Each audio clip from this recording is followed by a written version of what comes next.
After 350 plus episodes live streaming, Marco Novo and myself, Christian Karasevich, we're going to be sharing some of the lessons that we've learned about live video so that you don't make the same mistakes that we've made on our live streaming journey.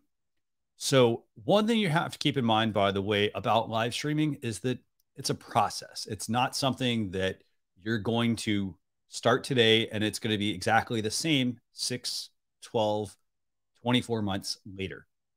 And so Marco Novo and I, we're going to be talking about this. We're going to talk about some of the lessons we've learned here, along with sharing some of our favorite products, things like that, that we have, kind of dealt with along the way on things as live streamers. So for those of you who are listening, by the way, this is episode 89 of Launch Your Live.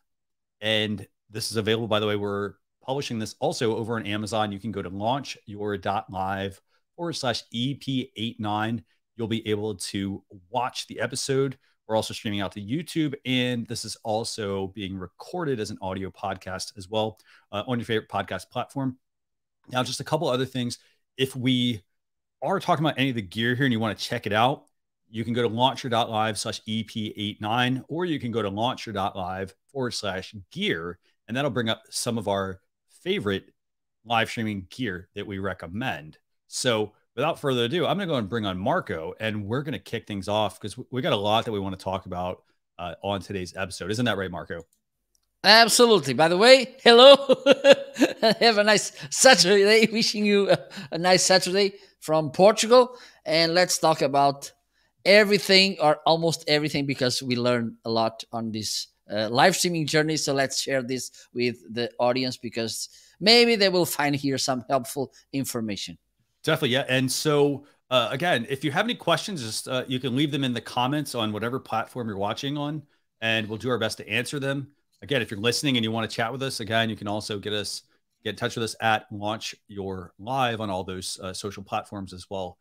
So, Marco, I know you and I have done quite a few episodes. I did a rough total of and this is very rough because I have one show where I'm well over 300. I have this show where I'm almost at 80. This is 89, I think. So that's actually 400 something episodes. On top of that, I also do a lot of other live shows. And I think, Marco, you also dabble in some live streaming, right?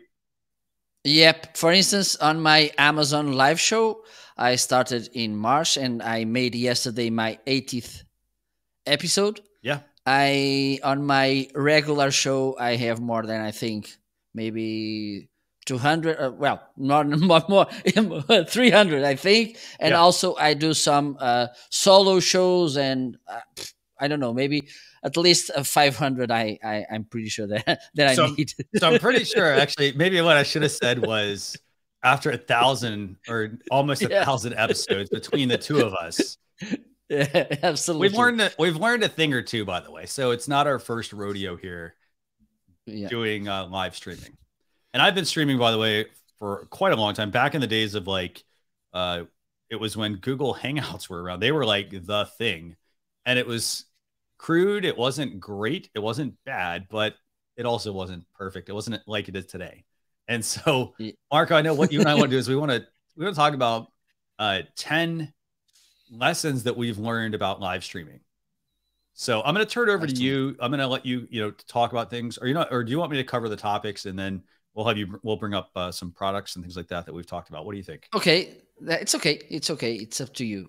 We can bring the banner, and then we can talk about some products. So let's talk about, so number one, by the way, so I guess we should have done these backwards, but number one is to develop a live streaming strategy. So again, these are 10 lessons learned about live streaming. So number one, develop a live streaming strategy. Marco, why is a live streaming strategy so important? Well, because we should have in mind that we should not, you can't do that. Just go live because you want to talk with people. It's okay for me. It is okay. Okay. But we are talking about having a business behind the live stream thing. Okay. So the first thing you should think is, what do I want to achieve with my content made through live streaming? Okay, because otherwise you maybe feel kind of lost in the middle of the ocean without wings, without GPS. Okay, so have this in mind. For instance, if you're starting, if you have a new business that nobody knows what you do, what your business is for, it's important to educate people about what you can do for them.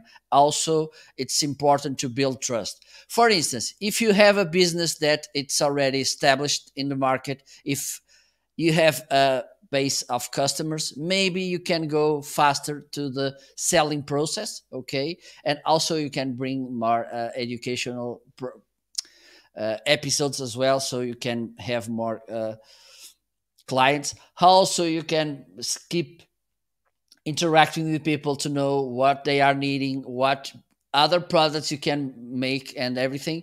So this is important to have in mind. For instance, if you want to launch a new product, if you want to kind of test it, make a market research, you can do that through live streaming as well. But first, understand if people knows you, if people knows how you can help them, if people knows how good your product is, and how good your product can, or how your product can be different, or service, of course, because this is really important. And one of the most amazing things about live streaming is that it provides you in real time interaction, which could be an advantage, instead of having your product, launch your product and then get the feedback back. So I think this is what you should have in mind, and I had this clearly in mind when I started, but some points I missed some little ingredients. But have this in mind: what do I want to achieve, which kind of knowledge the people has on my things, so you can avoid just going live because let me try it, and then you'll see, oh, this is not working, live streaming doesn't work for me. Maybe it's the lack of strategy that you have. And also, don't be like the chicken. I don't know if you know chicken, Chris. I don't know if you know chickens. I know them well because I have the chickens. I live in the countryside. I have chicken, and one of the things that chicken does is that he goes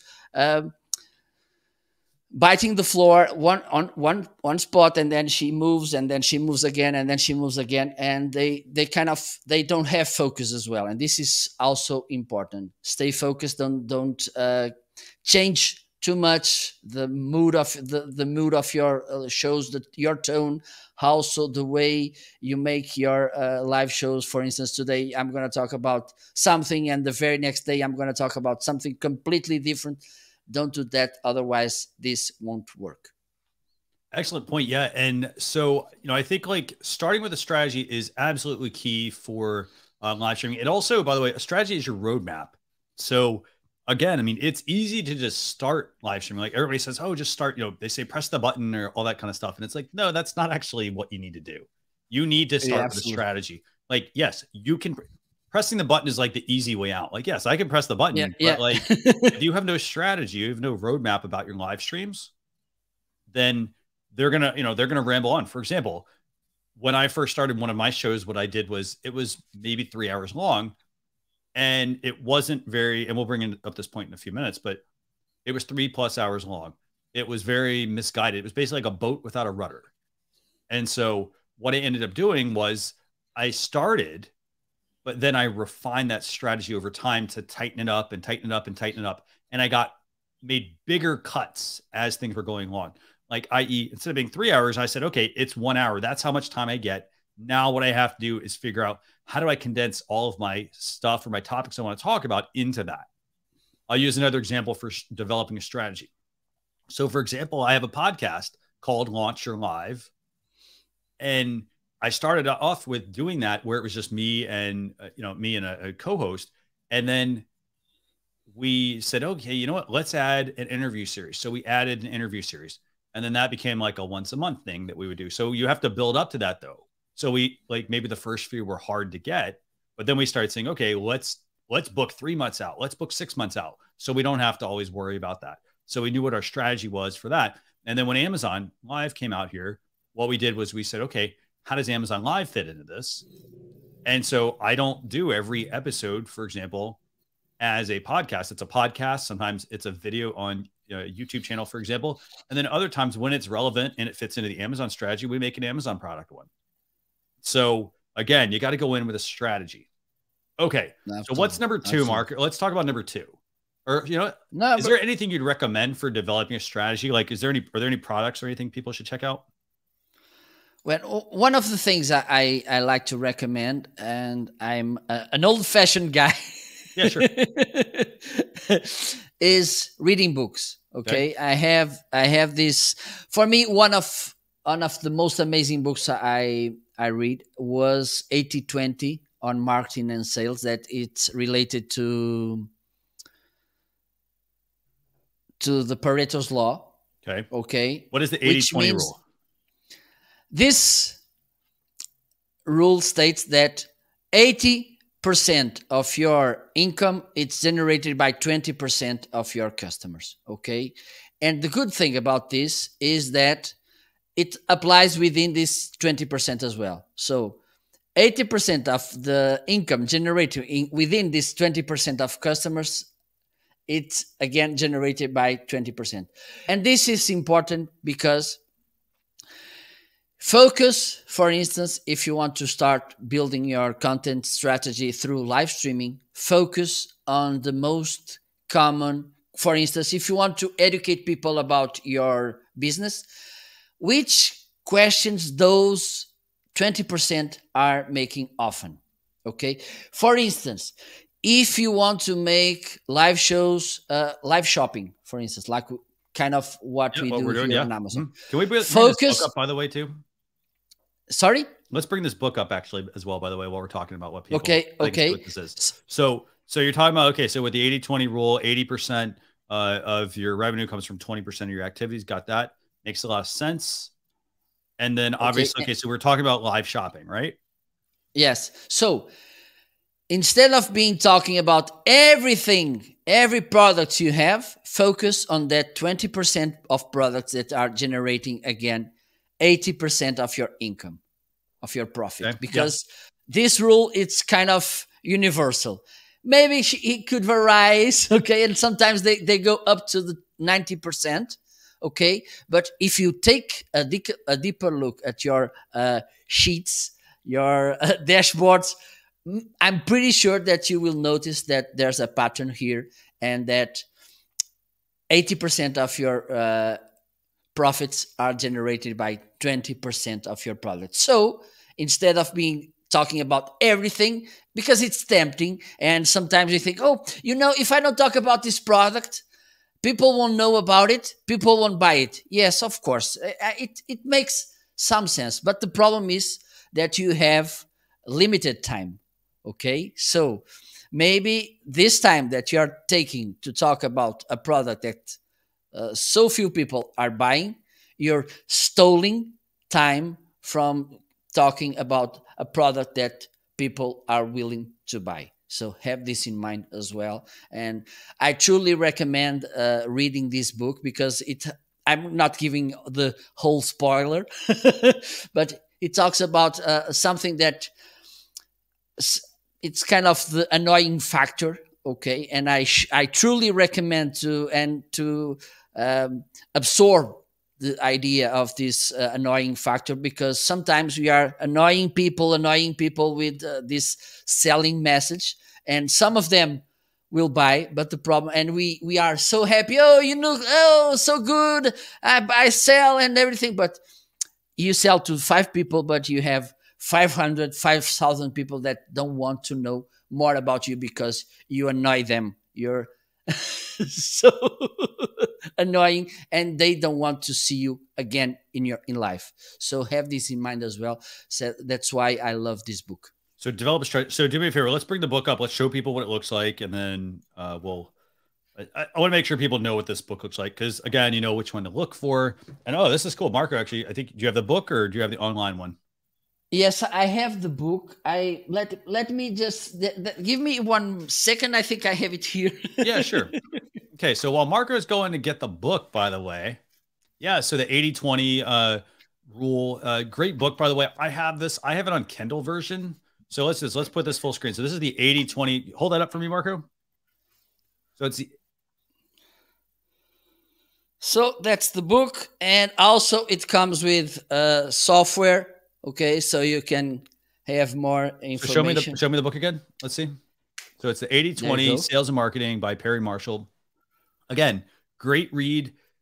This is the great thing about this is something you would read for like not just live streaming, but also like just the marketing aspect. Absolutely. So there's so much you can do with this. And this book is this is a working $16, right? Yeah, $16. This is the kind of book that you should, as you saw, you should have it close to your hand, because it's almost every week you can go and take a look at it, because it's really a good. It's a easy read. Okay. And the concepts, they are really well explained. So, and you believe me, this will be a game changer for your business, because it makes you understand how important it is to focus in those things that actually are bringing money to your business. Excellent. Love the point. So, okay, $16 book. Again, if you're listening to this, by the way, or watching, just let us know, like, do you prefer paperback or Kindle? Which one do you prefer? Okay. So that's the 80-20 sales and marketing book. Okay. So Marco, obviously lesson number 1 is to develop a live stream strategy. Lesson number 2 for me is going to be to start with what you have. Now, again, so you're going to live stream. The key thing you're going to need is internet. However, you want to make sure you also start with what you have. So for example, let's put this in perspective. You don't need to go out and buy an expensive camera. You don't need to go out and buy an expensive mic. Like Marco didn't start with that mic. I didn't start with my microphone. I started with, I wish. So I started with a webcam, by the way. So I started with the built-in webcam on my laptop. And then I've moved up in cameras multiple times. So again, like I'm using like this, I have this is the Logitech Brio, for example. So I'm using this, for example, for one of my cameras, or I was using this. I now have graduated to like a mirrorless DSLR. Marco, what other tips do you have to recommend for people for starting with what you have? Well, I started with the C920 from Logitech, and I made it for, I don't know, maybe let me think.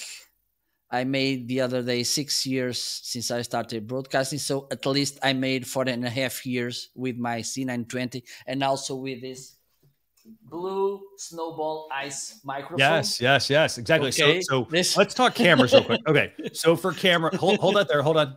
So for cameras, obviously like the Logitech Brio, we got that highlighted in carousel, by the way. If you need to start with what you have, use the built-in camera in your laptop. However, just know that the quality is not going to be that good. It's not going to look like what Marco and what our quality looks like. And that's because, well, with those products, like you need a lot of light. You need to make sure like there's very tiny sensors in those machines. And so they're going to look okay. They'll do the job, i.e. they'll put you on camera, but they're not going to look great. And that's where the next jump up would be to something like the Logitech C920, the Logitech Brio.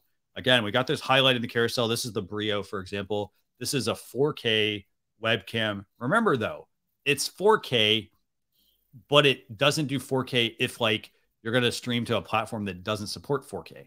Most platforms don't support 4K. Most of them don't even support 1080p. So start with what you have. So for example, don't think, oh, well, I'm going to get the 4K Brio and do live streaming with this if like the platform doesn't support it. You get like the $70 version. This is like, I think, $150. So get the $70 version, start with what you have. And then as you start to grow and as you start to generate more revenue for your business, then you should consider upgrading to different kinds of equipment. For example, to a mirrorless DSLR and things like that. And those are going to cost you easily 10 to 20 times that amount over that upgraded webcam. Now, in terms of audio, Marco, let's talk about that real quick. So you started with the Blue Yeti, the Blue Yeti Snowball. No, the Snowball Ice. Yeah, by Blue. And I started with a Blue Yeti And so start with what you have. So we used the built-in laptop mic, but then we graduated to what was seemingly a better mic. However, those mics, they're good, but then you also have to look at, this comes back to strategy, by the way. If you're somebody who is not like, if you're going to be mobile and you're like, oh, well, I'm going to buy the Blue Yeti because that's what everybody recommends. It's not mobile, nope. Not portable at all. Like, absolutely not. You need a whole bag to like carry the thing because it's like, it's super heavy. It's a paperweight. I don't have it anymore because I got rid of it. And that's because I started with it. And then I realized I need to be mobile. And so for something like that, I mean, that's where I, for example, if I were going to start what I had and I'm like, okay, let me upgrade. If my strategy tells me I want to be mobile, I would use these. And this is what I'm using. I'm using I have these are the Rode Wireless Go mics. And what's great about these, by the way, is that if I know I need to be mobile, these can be plugged into a laptop. You can plug them into a phone as well. You do need some additional adapters if you're plugging into a phone, but they do then give you the ability to have a mobile live stream setup if that's what you want to do. So this is the Rode Wireless Go. There's a Wireless Go 1 and a Wireless Go 2. This is the Wireless Go 1, by the way. So if you're like, hey, I'm going to be mobile, but I'm going to use a computer, get the Wireless Go 2. And the reason is because when you plug this in, like with the Wireless Go 2, you can plug one of these in as a receiver into the computer, and your computer will then use this as the audio interface. But version 1, it doesn't work that way. Version 1, you have to have, it doesn't, you can't do that. So that'd be starting with what you have. What are the tips you want to add to this one, Marco? Well, I will go as well with the content, okay? Because we have this problem as well, which is mostly this awful monster call it the imposter syndrome, okay? Because we see so many people talking about the same services or products that we have to sell, and we say, okay, they are amazing, I can't make it like them, I'm not that good, and there are so many people talking about this. Why should I care? Why should I bother? Why should people listen at me? And I like to give an example about using music. For instance, the standards. We have this My Way by Frank Sinatra, and I'm pretty sure that most of the people, or at least a good amount of people, it's their version, their favorite version from Frank Sinatra. But I believe, for instance, that some people, which instead of liking this old-fashioned way of singing, they like, for instance, reggaeton. So if Shakira will come with My Way in reggaeton, maybe there are a good amount of people that instead of liking more the Sinatra's version will like Shakira version. So have in mind that there's no, and I think there are two people in the market that you will never sell to them, which is nobody and everybody. There's no that thing on marketing and on business.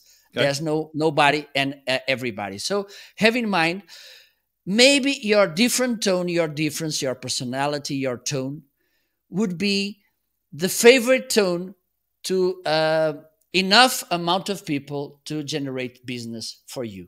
Okay, so instead of thinking, oh, there's Gary Vee, there's Seth Godin, there's Mark Schaefer, there's Neil Schaefer, whatever, those big names, there's a room for you to bring your voice. Because another thing that when we start is that we have a language more close to the needs of our sometimes targets. So have this in mind instead of being talking or waiting to be the guru in something. Because believe me, every guru that you see, they started really close to the ground. So yeah, so definitely, yeah. So start with what you have. And again, I mean, everybody starts on their live streaming journey at different places. And so, for example, like, you know, I have background in doing this before I started doing it more on my own. However, there's a lot of people that they say, hey, you know what? It looks cool. I'm going to start doing it. And some people find success and some people don't. Like, it really depends on, how much you can like quickly adapt at what's working, what's not working, and so forth. So, so lesson number 2 is to start with what you have. And whether that's equipment, whether it's the marketing aspect, again, you need to know where you're going. So develop that strategy, but you also then need to know, like, what do I need to get started? And so we've highlighted some of our favorite things so far. Again, like little lessons that we've learned along the way. For example, buying a camera, don't go buy the most expensive camera if you're just starting out. Instead, consider making an investment in a $70 webcam. And the great thing about and that's a bit of a smart investment. We'll talk about that in a minute, but it's a good, smart investment, because if I spend $70 and I know that I'm going to upgrade at some point, guess what? I'm not throwing that camera away. I'm actually going to repurpose it. And so we'll talk about that in a second. So that's lesson number 2, start with what you have. Number 3. Absolutely. So I'm going to talk about number 3. Number 3 is to test out different platforms. So you also have to look at like where your audience is, like who are you? So this kind of goes back to like your strategy. Who are you trying to get to tune in? So for example, I started, like I said, I started this show out as a podcast, and then I moved it into doing podcast plus some live interviews. And then I moved it into live shopping, for example. But the thing is, it still stays core to the principle of the show. And that's to teach you all about live streaming, whether it's the equipment or the strategy or the marketing or the repurposing or things like that. So make sure, you're testing out different platforms. For example, Amazon live shopping.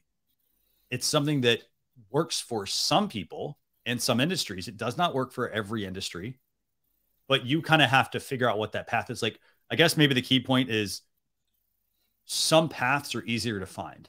For example, I was recently coaching a person and they are in the fishing space. And I said, it was like, have you thought about doing live shopping? And they're like, well, not really. How do I do it? And I said, you know what? Your industry makes a lot of sense for this type of platform, because you can be talking about the gear and things like that people are going to be interested in. However, it doesn't, like I mentioned earlier, it doesn't work for everyone, because in their case, like, yeah, it makes sense because they could actually then go pull up that gear that Amazon has, and they actually probably already own most of it.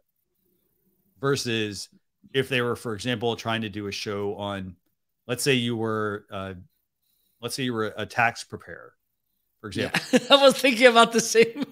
If you're a tax, no, this is a good point. So if you're a tax preparer, Marco, you make your money by preparing other people's taxes. I don't know what you're going to recommend to people, for example, at Amazon. If you said, hey, I'm going to do an Amazon live show on being a tax preparer, you could teach somebody, but I don't know what products you're going to show me, because you make your money doing the tax preparations. So I don't think you'd sell me maybe the software you'd sell me is like QuickBooks or something like that saves me time on tracking my expenses. But outside of that, you're not going to be taught. I mean, unless you're selling me pens and paper and notebooks and things like that, but you have to kind of think of, how does this stuff fit together? So for example, don't force it, but test out different platforms. And then also sticking with that, by the way, talking about testing different platforms, for example, Marco, I mean, you and I talked about this, like you've got the t-shirt on right now. Launch Your Live is powered by StreamYard. Yeah. And so you can go check that out at launcher.live/go/StreamYard. You can go check that out and see what the, StreamYard platform is all about. But again, it's about finding the right software to fit your live streaming needs as well. So for example, if you're like, well, hey, I just want to do live shopping. The reason we use it in conjunction with Launch Your Live is because it allows us to bring up these banners. It allows us to bring up comments. It allows us to control our brand, things like that, versus if we just did it directly on Amazon, we wouldn't have some of that interaction and engagement. And the thing is, it's all about testing platforms, finding what works for you, finding what works for your type of internet situation, things like that. Because it's cloud-based versus, oh, I'm not running it on my computer. So again, lesson number 3 is to test out different platforms. By the way, I'll be totally transparent with this. I actually used a ton of different live streaming software before I settled on one. And that was because, for example, I actually had somewhere I paid for a subscription, and then all of a sudden, like 2-3 months later, they got acquired. And so I kept having to I kept like at one point I bought like this goes back to the same example we talked about earlier about start with what you have. I immediately said when I started out, I said, oh, you know what? I'm going to immediately make that jump from like basic live streaming all the way up to the software that everyone uses. And I went and did that. And I spent like $800 on it. And I used the software, but guess what? It was not the right fit because it was clunky. The software I was using, I was using Wirecast at the time, and it was somewhat clunky. It also required quite a bit of prep work. Like I had to set up all the different scenes. I had to, I had to have really good internet. I had to have a really good machine to run it, stuff that I didn't do my homework on. And so therefore I bought it. It served its purpose, but it was also more of a hassle. And so therefore I was constantly trying to test out different platforms to find the one that worked. And then also test out the software, but also test out what destinations you should be streaming to. Yeah. So anything else you want to add to that one, Marco? Well, I think it's crucial, and have this in mind as well at the beginning of your live stream journey. Yeah. And I don't want to make any publicity to any platform in particular. Yeah. Okay. Yeah. No, not really. Yeah. But some particular brand, call it StreamYard, has something that for me, well, I think we should highlight these two things when we talk about live streaming, mostly when we talk about beginners. Okay. First, reliability. Okay. We don't want to be on a platform that it's crashing all the time, that the quality of the video, it's not good. And I had this problem with other platform I used. I think it's the most important thing in the overall.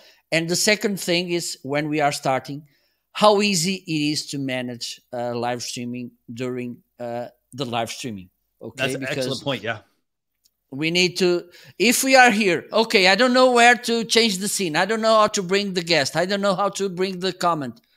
I don't know how to prepare. This would be a pain, and this most of the times it's a good reason for people not to doing live streaming because it's overwhelming. It's really complicated. And I think, and I'm going to give a simple example.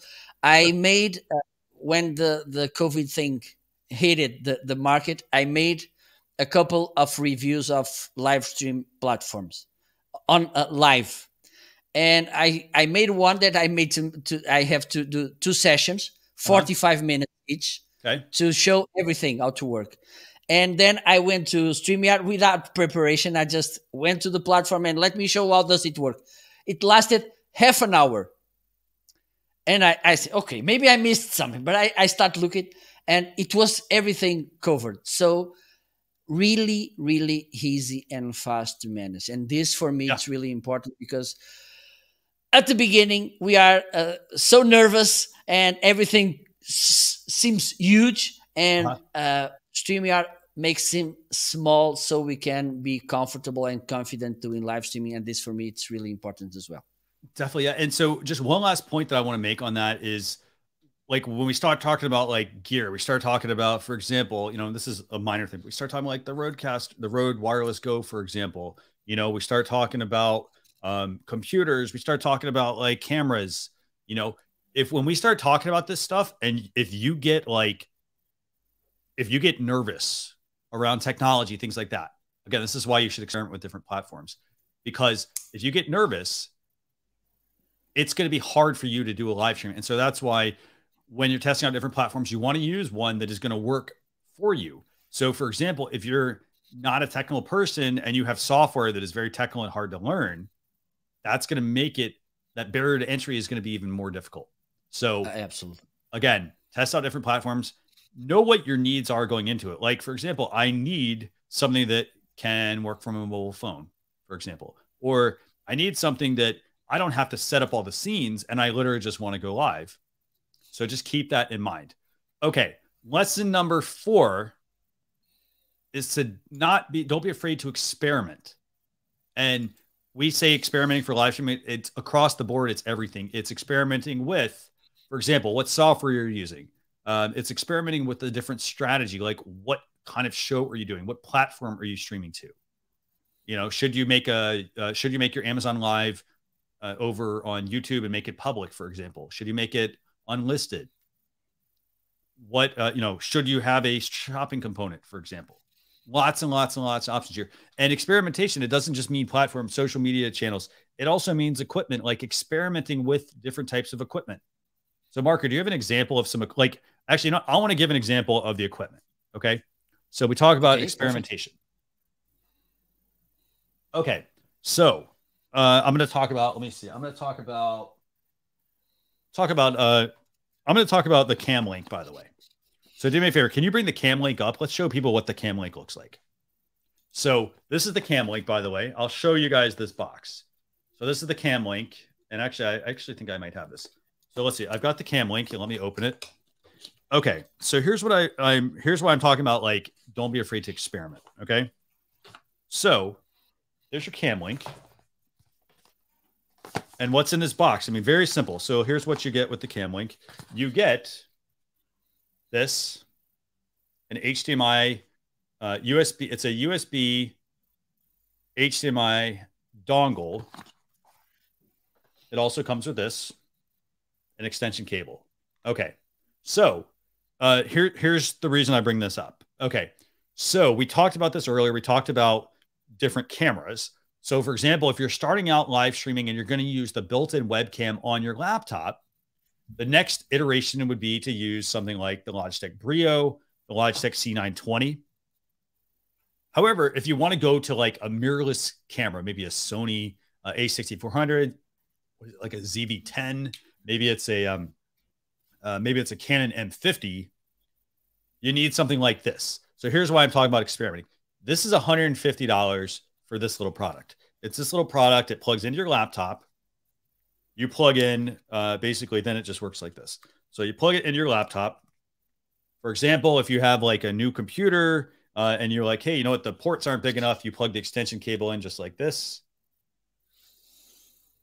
And then what you do is you just plug the HDMI connection of your camera into here, into this end here. So here's what it looks like. So there's the Cam Link. Let's see if we can get that to focus. Okay. So that's the Cam Link. So here's why I say experimentation is so important with this. This is the Cam Link. It's $150. It lets me plug in one camera into my laptop. So if I want multiple camera angles, I have to have multiple cam links. I have to have 2. I have to have 3. I have to have 4. And that's not necessarily going to work. So this is a good starting off product. So here's what this looks like. This is the Cam Link, by the way.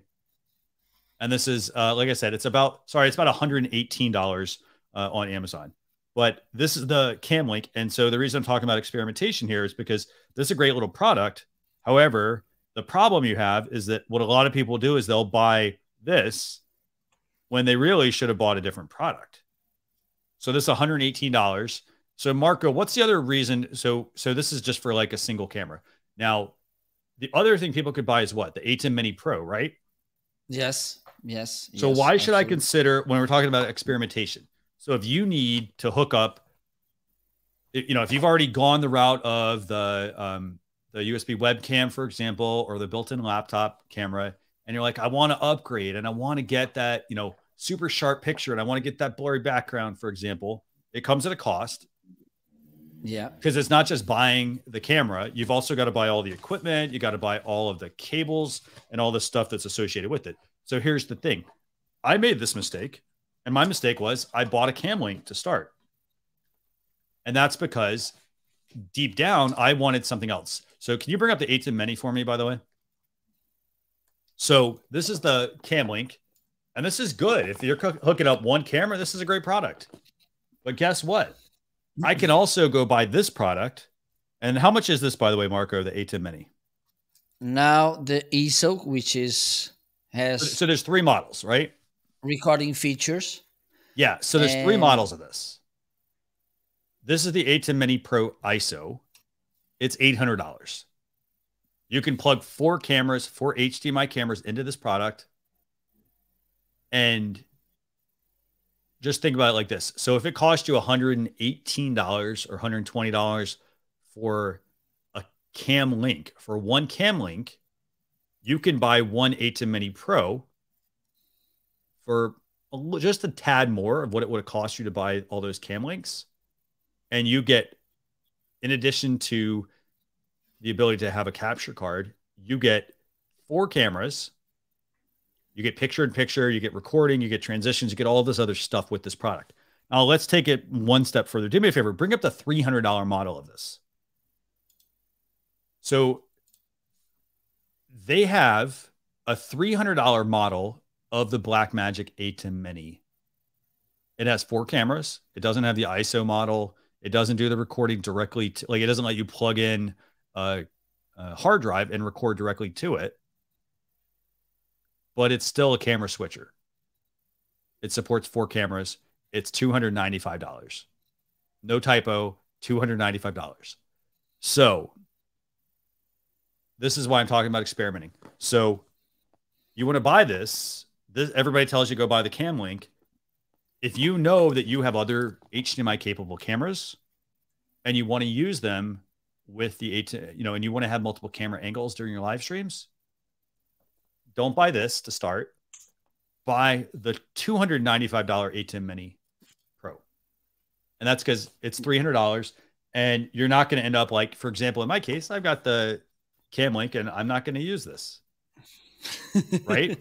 I'm not going to use it. So that's why I'm like saying, hey, experiment, because you don't need if your goal of your strategy is I want to have multiple camera angles, for example, and I have multiple cameras, my budget allows it, buy the A2 Mini Pro. You can plug in multiple cameras. The other thing you can also do with it, you can plug in a phone, you can plug in a tablet.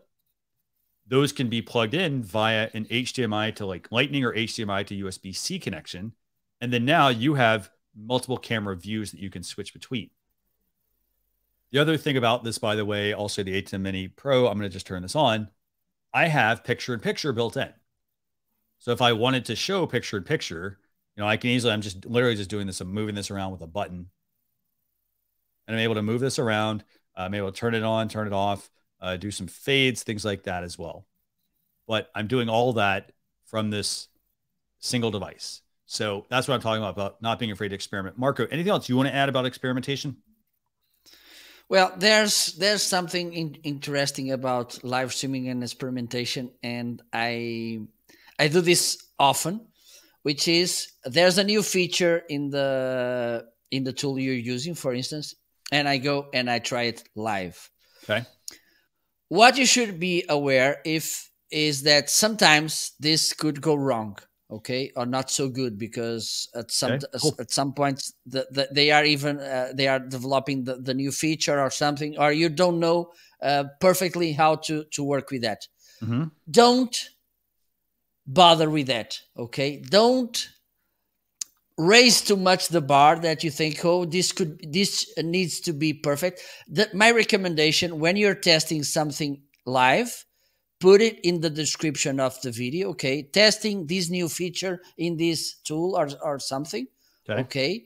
So people know that you're testing. And if at some point they complain, don't bother with that, okay? You're trying new things, and don't think that because live streaming is like life, okay? It allows you to make mistakes. Not as far as I know, I don't know about you, Chris, but I made lots of mistakes doing live streaming, and none of them killed me or anyone else. So don't be afraid of testing. Don't be afraid of testing new formats, okay? For instance, I'm Portuguese. The first interview show I made, it was with a lady from Mexico, okay? I was not afraid that for having a Mexican lady. I made more shows with people from other countries than from Portugal. I was not afraid of doing live shows in Portuguese, in Spanish, in English as well, because that's my journey. Okay, my mistakes, it's my responsibility. Don't think too much about others' experience, and be aware of this. The most you do, the most you will be excelling the thing. So when people may ask you, why do you do that? Because you don't do that so good. And you're saying, that's why I'm doing, to be become better. That's the best reason, the best answer you can give them, or you just don't bother.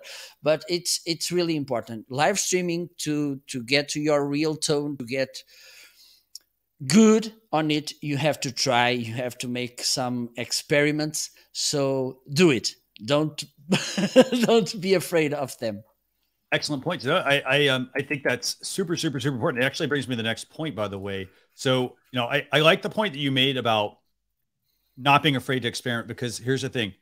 The only way you're going to get better is if you experiment. So for example, if you're not a tech savvy person, what you need to do is that means that you need to spend some time getting comfortable with your tech. So for example, so that you're not like looking around at your screen, like you'll see me doing this every so often. That's partly because I'm also controlling the Amazon Live from my phone, for example. So I'm over having to like look over at this, and I'm up here on screen talking with you all. But again, if you're not tech savvy and you're like, I want to do this, you're going to have to experiment. You're going to have to see how things work. You're going to have to get really good at it. That's the best way to get good at it. So, you know, again, it's not also, if you make mistakes on live streams, like we make mistakes, I miss a cue, I miss a transition or something like that. It happens. And it's not like, it's not going to be the end of the world if I miss something. So the takeaway here is, again, don't be afraid to experiment. And that's across the board. That's with, for example, testing out, like if you're just starting live streaming, you're going to experiment with live streaming to see if it works. You have to make a minimal investment in it.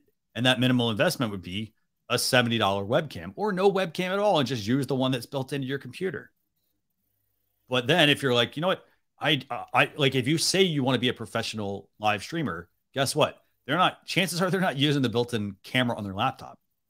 They're using a better quality camera, or they're using a mic or things like that. So they're making little small investments, which brings me to the next point, which is lesson learned number 5, make smart investments in your equipment. And so I want to talk about this. I want to talk about like the first item of this, and this is the brain of your live stream. This is the brain of your business, your operation. And it's to start with a good computer. Because here's the thing. You could go and buy the most expensive camera, the most expensive microphone. But if you don't have the computer, the brain to power all of this, it's going to work, but it's going to be like, well, my computer's running slow. Think of it like this. It's like, so for example, like trying to drive a vehicle. Like, so let's say you're like, hey, you know what? I want to drive my vehicle, and let's say you're going to go to like the hardware store, and you're going to get really heavy, like pavers or bricks or something, right? And you're going to put it in your vehicle, and your vehicle is like, let's say it's a 4-door sedan or a 2-door sedan. And it's not a powerful engine. It's not a sports car. It's not a SUV. It's not a truck. And so it's like people taking that to the store, putting all this heavy stuff in it, and then expecting to be able to drive 60, 80 miles an hour, things like that. Like when you put all this strain on that vehicle that's only capable of handling so much, it's not going to perform like it needs to. And so that gets me to making smart investments in your equipment. And the one piece that I would strongly encourage you to do, and let me show you guys this. This is the Mac Mini. So this is the Mac Mini M1 model, by the way. I'm going to actually unbox this. I'll open it. By the way, Marco, eventually you're going to get me to actually open this and like actually unwrap it completely. So this is the Mac Mini M1. Okay. Super, super, super small product, by the way. And so this is what it looks like. Mac Mini M1. This is a desktop. So if you're going to be at a desktop, for example, if you're not going to be traveling, or you're not going to be mobile, get one of these. You know why? This is 600. We have this in the carousel, right, Marco? So it's like, this is $659, 8 gigs of RAM, 256 gig hard drive. But here's the thing. These products are so good nowadays. You do not need 32 gigs of RAM. This only maxes out at 16, by the way, but you don't even need 16 for the most part. I bet most of you, 8 gigs is plenty. I'm currently using 8 gigs to stream. knock on wood that this is actually going to not stop, but I'm using 8 gigs to stream, and these work fantastic. Another thing these things have built in, they've got lots of ports built in. They, again, $659. You have to bring your own keyboard. You got to bring your own mouse. You got to bring your own monitor, but you can basically, I think for $750, you have a very, very, very powerful computer. So when I talk about making smart investments, when this came out, I bought this because, well, A, it was the first version of the product. I normally don't like to buy the first version, but this was the first version. And I said, you know what? I need a new computer. I don't necessarily, I don't want to spend thousands of dollars knowing that they're going to make this transition to this product. And I said, you know what? I spent $650 on this product. And the great thing is that it's able to do exactly what I need. So I didn't buy a $3,000 computer. I said, you know what? I'm going to use this. I'm going to squeeze as much value out of this instead of, making a super expensive purchase. So just keep that in mind. So that's the Mac Mini M1. And by the way, this has granted, the other cool thing about this is if you don't have desktop space, you know what you can also do with this? You can mount this thing underneath your computer, underneath your desk. Because guess what? You don't need this. You don't need to see this, right? Put it underneath the desk, mount it to the desk. And then now you have a computer that is super powerful, and it can do just about anything you need, whether it's doing video editing for your business, whether it's doing live streaming, doing all of this at the same time.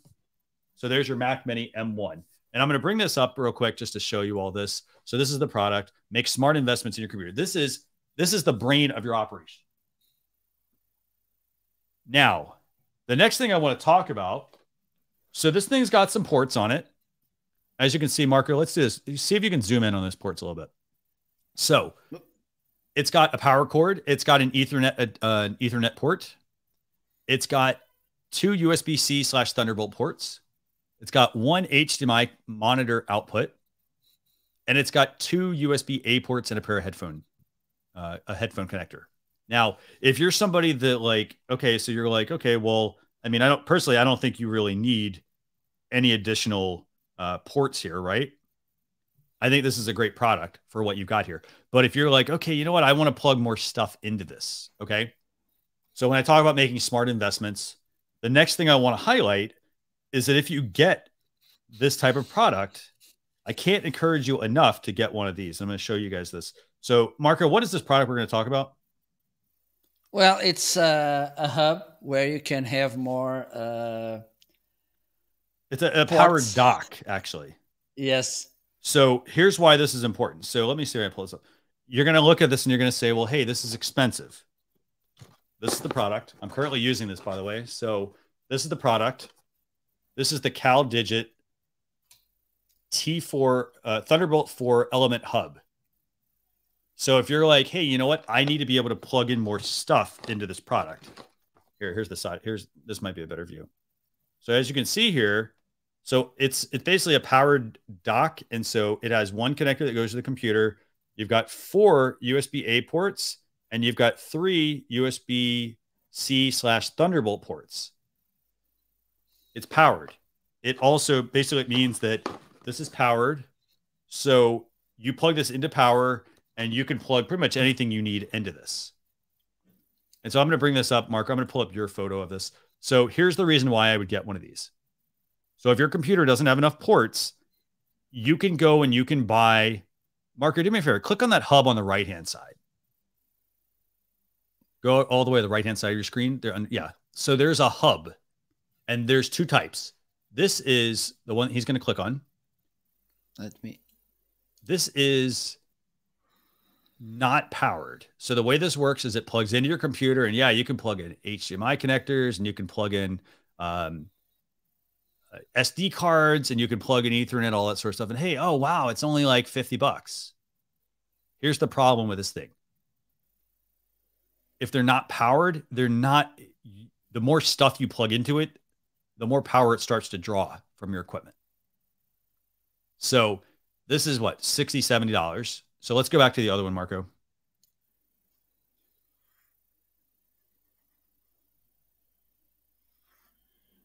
So the other reason why you'd want to look at using one of these, by the way, and this is a mistake, this is more of like a lesson, right? So the lesson learned is that if you get a non-powered hub, by the way, we're going to call that other one a hub. It's not necessarily powered. It doesn't have the ability to give you enough power if your devices are drawing more from it. That's where you want to make the investment into something like this. This is the CalDigit Thunderbolt 4 element hub, but this is a powered dock, basically, is what we call it. So you want to get something that's powered, and the reason is so that, and if you like, I mean, zoom in on like that photo, like you can plug in a dock on top of another dock if you want to. So if you need like a ton of ports, that's one option. You can also then use it. That's actually a pretty cool idea there. You could plug that in. So that gives you like tons and tons and tons of ports.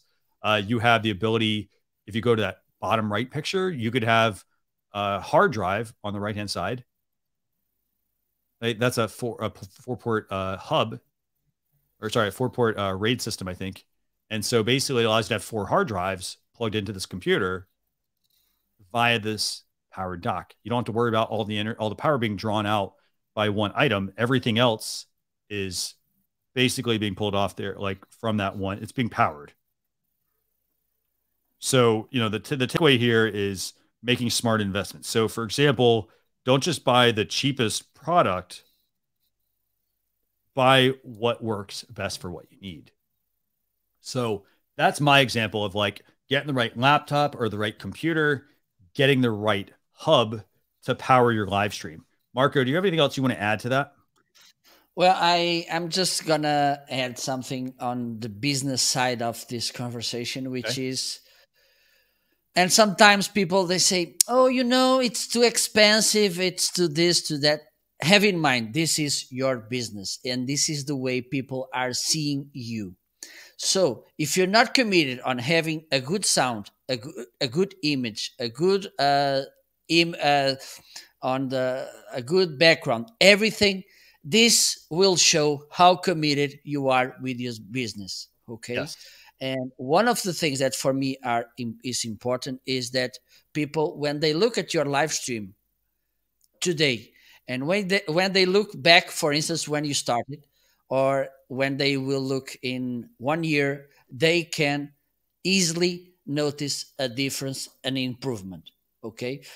Because that's how it is. Because it's kind of like you open a store, and when you open the store, it's everything clean, the paints are okay, the walls are okay, but then people will come back in 6 months and there's dirty in the floor, the windows are broke, everything, it's a mess. They will leave. Okay, so have this in mind. It's your business. It's how people look at you, and they will perceive you and the way you seem to be committed with your business and also with your audience. If you look bad, they will think, this business, I don't think that I want to make business with these people, because if they show that way in the live stream, I don't think they are doing this well. So have this in mind. It's a commitment you're making. If you don't have, and sometimes people say, oh, you know, it's too expensive, it's too this, to that. Have this in mind. If you don't have enough money, for instance, to invest $500 in good equipment to your business, to your profit, I think there's something missing. I think it's something that you're not doing so well on your business. Think about it. That's a very good point. Yeah. And a couple other things, by the way, just some smart investments. So again, we talked about start with what you have at lesson number 2. However, like just some other smart investments that you can make. So for example, if you're going to be live streaming a lot, you can let's start with the headphones that came with, don't start with just the computer speakers, get a pair of headphones with a microphone. Chances are your computer came with a pair of those headphones that have a microphone on it. So if you're like, okay, like I don't have headphones, now you have a pair of headphones. Now, here's the downside to those headphones. They're not comfortable. Not going to lie. They're totally not comfortable. They aren't designed to like everybody has different ears. So they fit differently, for example. So maybe starting with what you have is using the headphones that came with your phone Maybe it's, upgrading then to like, let's say you have a pair of you have the over ear headphones, right, Marco? Yes. Can you do me a favor? Can you show those? So There we're you talking go. about starting what you have. So chances are we all have probably a pair of these lying around. Let me pull you up, Marco, so people can see that. So here's what I mean by starting. So smart investments. So for example, Marco may have bought these like years ago. And then as he's gotten into doing this more, as you can see, if you take those off, Marco Yep. also has headphones on. So he has in-ear monitors, right? Yep. So what he did was he switched. As you can see, there's different looks there. So the smart investment would be start with the headphones you have. If don't just buy the over ear ones because hey, they were $10 or they were free. If your goal is to get a professional looking stream, it's not just your stream being a good high quality stream. It's also how you look on camera. So for example, if you don't like the big, let's say you're a doctor and you're wearing those huge over ear headphones, that doesn't match, right? Yeah. It doesn't match up with the look that someone's going for. The material is important. The material is super important, but it also comes across of how you're presented on camera. So absolutely. For example, he's not wearing his big cans. I don't have my big cans either. If you looked at any of my past streams, I used to wear those.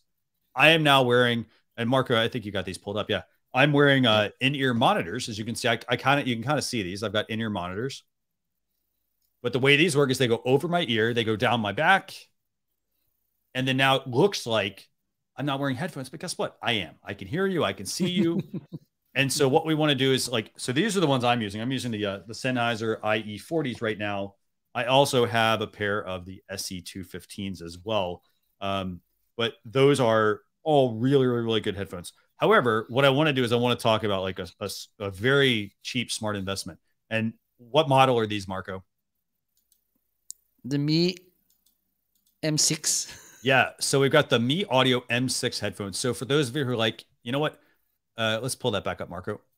So for those of you who are looking for, headphones and you're like, I want those in-ear headphones, but I don't want to spend $100 for them yet. This is actually a really good pair of in-ear earbuds. The other thing we like about them, they're clear. And they're $16. So will the audio will they sound the same as the Sennheisers or the Shure SE215s? They won't sound exactly the same, but will you be able to hear your live streams? Yes, absolutely. You will be able to hear your live streams. And will you look good on camera? You will, because they'll look just like the ones I got on, except for the fact that they'll be clear. No big deal. No. So those are the Shure, these are the Sennheiser SE250 or the IE40s, sorry, in-ear monitors. The other thing is, by the way, the other thing that's also really nice about this is, and here's the reason why you buy these over some of the others. So I'm going to pull the ones Marco has up real quick. So these are the Mi Audio M6s. And let's show like what that earbud looks like, Marco. Sorry? Show the close-up of the earbud. Oh, okay. So there you go. One thing about these is they are one piece, meaning if the wire breaks, for example, you have to replace the whole thing. They're $16. Chances are it's not going to happen very often. However, this is a big reason why you buy some of these more expensive headphones. And you buy these because of this. So if I need to like replace these, I have a separate piece, I have a cable, and I have the driver. And so I can replace these if I need to, versus if the cable breaks or the cable frays, I have to get a whole new pair. So this is a smart investment, for example. I know that I want to look good on camera. I made the purchase of what I wanted. And by the way, one other thing that you totally need to pay attention to, by the way, is this. So if you're going to buy any sort of headphones, you want to make sure you buy one of these. This is an extension cable. Yep. And I think you have one of these, right, Marco? Yes. It's not the same model, but it's similar. Yes. Exactly. This is very similar. So basically what this does is there's a 6-foot cable. It plugs into my computer. I plug my headphones into it. And then I can actually, personally, I can actually get up. I can walk around my desk. I can come back. I'm not going to get pulled by the cord, for example. So I strongly encourage everyone to do this. And the reason I recommend these, by the way, these are like what? I think $10, maybe not even that. Yeah. But yeah. I recommend buying one of these. And the reason is because this smart investment. So this $7, I think it's $7, $7 to $10 investment will save me having to replace my $100 headphones. Yeah. So just keep that in mind. Okay. I have mine here as well. Yeah. Marco's got one as well. So awesome. So that's number 5. Make smart investments in your equipment. Okay. So let's move into number 6. Lesson number 6 is to review your analytics. Less is sometimes more. What does this mean, Marco? It means that that doesn't make any sense going live, for instance, for 4 hours or 10 times a week if you're not getting good results, if you're not generating business, if you are not generating interaction with your audience, if you're not bringing value to your audience as well. So have this in mind. Look at the end of the show, look how many people tuned in, how many comments, how many reactions, okay? And then analyze. For instance, look to the graphics, what time were more people looking at your video? Understand if, for instance, at some point everybody went away. Look, what were you saying or what were you doing? And also in the opposite thing, okay, look when there were more people there and you got more interactions to see what you're doing and what kind of content it's more interesting to your audience as well. So you don't have to be online connected for 4 hours running a marathon, which is not bringing business for you, any profit, because sometimes doing less, it's better. Also have this in mind, which is important. Going live, takes you lots of energy, okay? It's not like you're talking eye to eye with a person in the street. It's different. It consumes your energy. So if you try to make a really long live, at the end, people will notice and they will see that you're tired, and this is not good to look like you're dying. So have this in mind. Look at your analytics, look what it's working, and focus on that instead of making just videos like, okay, somebody said me, go live. It's kind of, and I want to add this. We talked at the beginning of the strategy, and it's usual that we ask gurus one piece of advice you want to say to me. And when people ask me this, the thing I answer is, when you have in front of you someone who is an expert in something, never ask for just one advice, because it's nothing, because they will do it or hit the go live button. It's not enough. Okay, it's not enough just going live if you don't have a strategy, if you don't know, if you don't look back once you finish the show and look what I made, what I can improve and everything. So have this in mind as well. Look at statistics, look what is working, what is not working, and correct. Make your fine tuning so you can do it better, and the way it can brings you more results, more sales, more customers, instead of just going live because it's okay. If it's your objective, it's your goal, it's just go live and do whatever you want, it's okay. But if you want to bring business, have this in mind. Okay, that's excellent point, Marco. And the other thing I want to talk about reviewing your analytics. So I love your example, just how like being more aware of how much time you're dedicating to something and what the ROI is. So for example, I gave this example at the beginning, if you've been listening with us since, and that was, I started off my other show and it was 3+ hours long. And I was very unfocused with it. And I said, okay, I'm going to start to like condense this and condense it. And then what I also started to build in was structure. So I knew what the topic was, for example. I knew when I was going to, I knew how much, so I knew what the container was. So what's the container size? It was 3 hours. I condensed it down to 1 hour.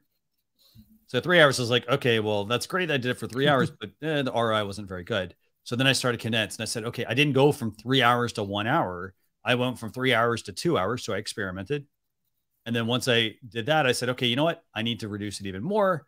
I said, okay, what's on average? How much people are doing? I reduced down to like about an hour. And then I added, once I knew the container size, 1 hour, I then started to add structure. So almost like taking a box and putting separators in the box, knowing that I have certain space for certain parts. And so I made sure that I started to tighten up the live stream, and I tightened it up because I looked at the analytics and I figured out how much time people are tuning in. So again, there's no magic number. It's not, oh, well, Marco does 45 minutes and he gets a lot of people tuning in, and I do it and I get like half the people. It doesn't matter. Yep. Everybody's different. So what you have to do is you have to experiment, but you need to look at the data. The data is going to tell you all the stats. It's going to tell you what people are watching, how much they're watching, how long they're watching. And then once you know that, you need to adjust what you're doing. So this way, and I like to use the example of, like, let's say this was an orange. I like to use the example of squeezing as much juice out of it, right? Yeah. So like if you're doing, if this is as much as you get and you want to squeeze as much juice out of it, you got to really squeeze, right? But there's only so much you can squeeze out of what you're doing. And so you extract as much value out of it. And again, continue to improve and refine your live streams. Don't just make them 3 hours because you thought 3 hours was the right amount of time. It could be 1 hour. It could be 45 minutes. Again, absolutely. You have to give enough time to the topic, but you also want to make sure that it's not too long. So it's about finding that balance and happy medium. Okay. Yeah, so that's, and yeah. Just another thing. And I made this mistake. Sure. And you should avoid it, which is sometimes we give too much. Okay. And we don't left anything to sell, if you know what I mean. Mm-hmm. Okay. And the bad thing about this is that two main things. Okay. When people feel I got everything from him, I don't need to hire him to be my whatever, my attorney, whatever. Coach. Yeah. Mm-hmm. Okay.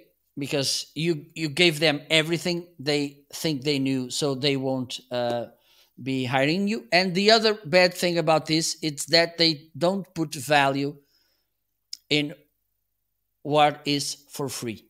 Okay, if everything you send to them is for free, they don't give the right value to that, and so you're undervaluing yourself. Okay, so have this in mind as well, which is really important. Definitely, yes. Okay, so that's lesson number 6. Review your analytics. Again, we're going to recap all these at the end, but that's number 6. Number 7 of lessons learned is to focus on building a community.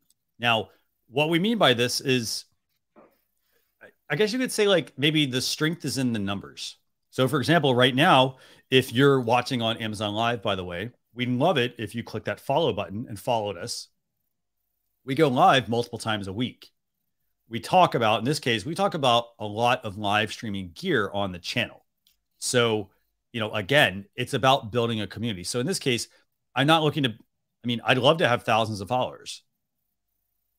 You also have to remember, if you get thousands of followers, it's great, but then you got to make sure that you can scale with that number.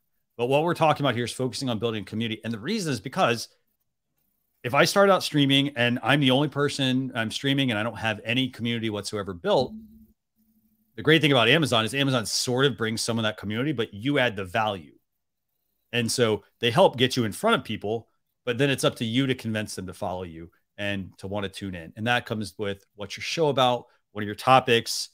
Do you answer questions? Do you help? All that sort of stuff. So focus on building a community. And the reason this is so important is because as a live streamer, if you want to build critical mass, you want to get people tuning in regularly, you need to be trying to build a community. They're going to start talking about you. For example, you're going to start to become a tight-knit team or a tight-knit group. And then they're going to start to tell their friends, and that's going to bring in more people and more people and more people. And what's going to happen? That whole snowball effect, right? So a takeaway here would be, again, lesson learned would be build a community. When do you start building a community? Day one. Don't wait. That's the mistake I made, was waiting to start to build that community. Another thing also with building community, don't be afraid to ask people. So for example, if I wanted people to follow us on Amazon, I better be telling you that. It's okay to mention it, 3 times during the show, 4 times. If you don't ask, don't assume people know that you want them to follow you. For example, like I said, absolutely. If you get value, and give them reasons for that as well. Exactly. So what else would you add, Marco, for focusing on building community? Have you made any mistakes? Okay, I think we have a good example here, because Marv, and thank you so much, Marv. Maybe he's following me because he knows, or she, that yesterday was my birthday. Thank you so much. So this is the community effect. So, but yes, have in mind this. And sometimes we have these examples of influencers, mostly on Instagram, for instance, people who do, I don't know how to say this, a kind of instantaneous rewarding for the audience at some point or somehow, or doing the fast way to build this community. But my recommendation is this: you want to build a following based in something that you can deliver in 10 years and also 20 years. If you're building your following based on your beauty, on your abs, or whatever, maybe in 20 years, this will be not your best skill. Okay, so have this in mind. What do I have now that hopefully, probably in 20 years, I can be doing this continuously, and I can be bringing value to my audience during this time. Okay, because otherwise you will find in 2 years or 4 years that there's a newcomer, even more beauty than you, that will stole your community, that build your community based on good value, good content, things that people will recognize that help them, or at least, for instance, and there's no problem building not in kind of utility, okay? Because, for instance, making people laugh, it's not something that may generate profit, okay? It's not business-based, but makes people feel better, okay? For instance, think about Monty Python. They finished their activity so many years ago, and they still there. People remind about that. So think about it, okay? Build your community, build your knowledge, your trust, based in something that could be useful, could be entertaining in a long term of time, because otherwise you may be creating a fast burning community, which is not good, based on stone, not in sand or paper. Yeah, no, that's both very good points. Yeah, no, excellent points, actually. And so one thing that people need to keep in mind, obviously, as well, for for building a whole community is, again, don't be afraid to ask and provide value as well in everything that you're doing. So, okay, so that's mistake number 7. So now let's talk about, do we have any products we want to talk about, Marco, or do we want to move on to number 8? Well, we can talk a little bit about Stream Deck, and Stream Deck could be a nice example, and sure, about building community, because. So what do we have here? What are we going to show? We have the Elgato Stream Deck. Okay, so this is the Stream Deck, by the way. And Stream Deck, it's a good example of a good brand building a community. Okay, most of live streamers and gamers, or live stream gamers or great gamers, live streamers, Yeah. they know Stream Deck because they have these amazing products. Okay, for instance, if you talk to a basic live streamer or a live streamer on Instagram, they never heard about Stream Deck, and I think Stream Deck or the Elgato universe, it's not a problem for them. Okay, but they focused on this particular community, and they are providing amazing products for them. And I think this is something that you should have in mind as well.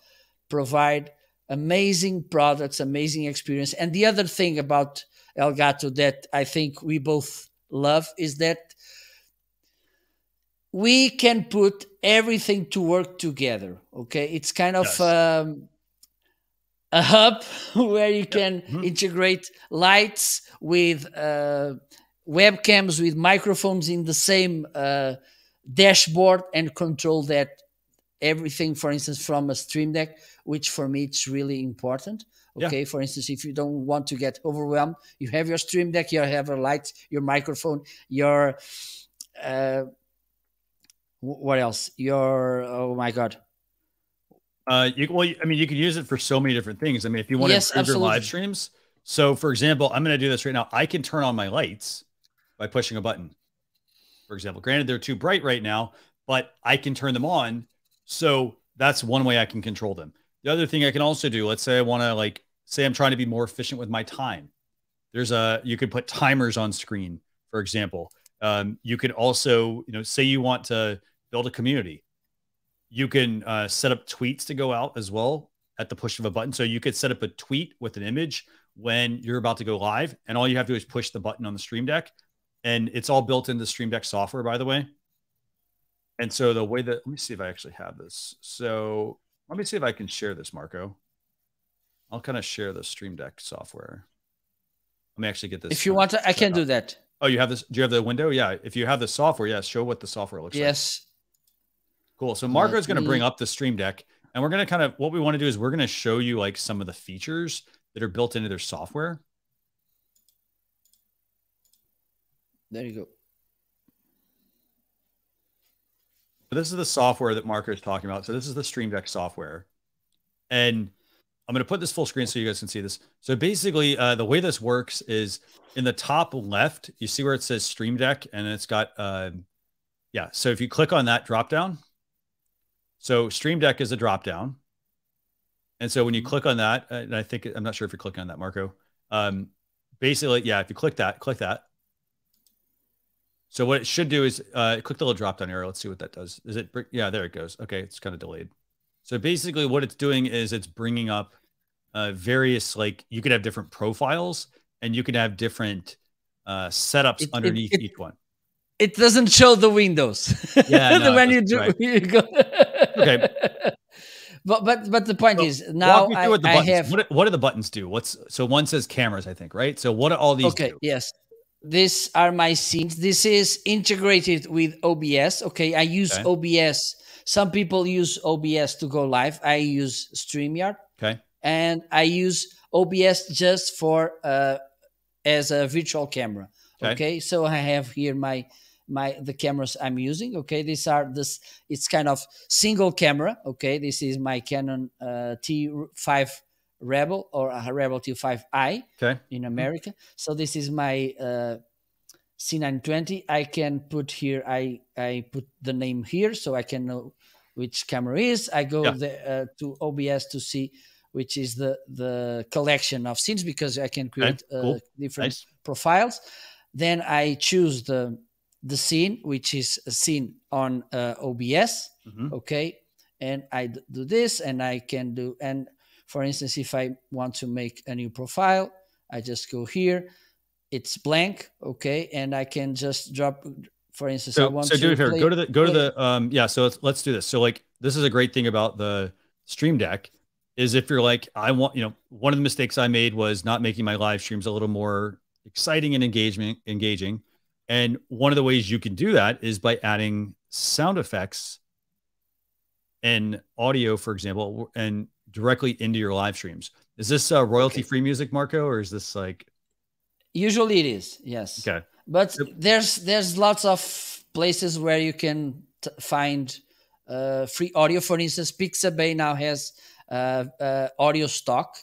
free, which is good. Okay, let me show you the. I have this. So this is my sound effects Okay. Yeah. deck. Okay, I have here the Chewbacca. Don't play that. Let's not play that. Yeah. That one I don't want to play. Sorry. Okay. I have clapping. I have some sounds like when I make a question and people answer properly. Oh, yes.